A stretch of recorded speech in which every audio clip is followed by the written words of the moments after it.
Have you ever been in a busy, intense environment where the music is loud, the space is minimal, and you can't hear yourself think, but the energy is amazing?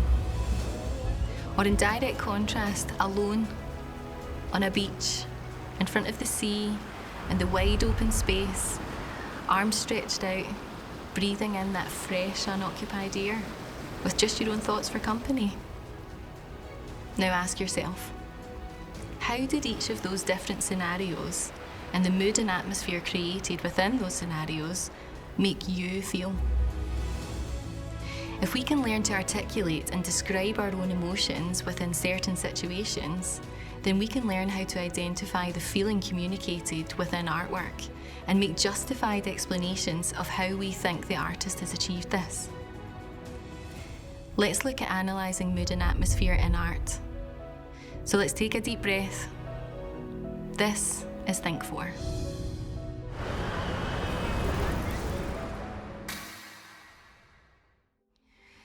The mood and atmosphere created within a piece of artwork will depend on what the main focus of the artwork is. Let's unpack Claude Monet's Water Lilies and Japanese Bridge, painted in 1899. Here the main focus is location. In order to then identify the mood and atmosphere, the feeling communicated by the artwork, we must transport ourselves into the painting.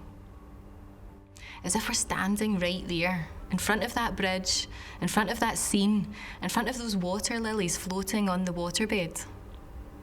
And then ask ourselves, how would we feel if we were there? Would we feel calm? Quite possibly. Why? Why would we feel calm?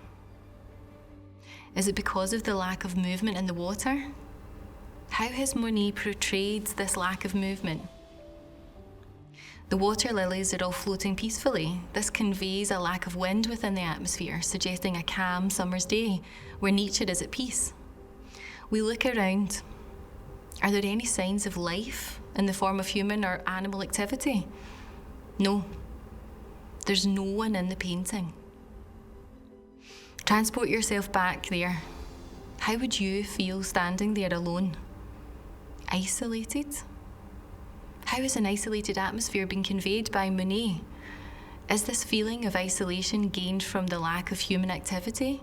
Or is it gained from the vast overgrowth of vegetation surrounding the water and the bridge?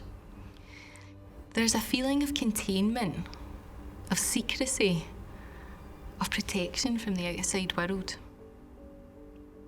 How does this make you feel? What feeling is therefore portrayed by the artist?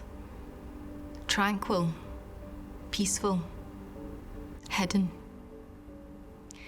The answers to all of these probing and analytical questions lie with you. If you feel it and you can pinpoint and articulate how the artist has portrayed this feeling, then you're right. Being successful in your analysis is how you justify your feelings, the feelings communicated by the artist. The impact they have on you matters. It is your interpretation, but it takes time and practice to develop the skill to articulate it. Tap into your feelings and enjoy the impact. This was Think 4. Thanks for watching.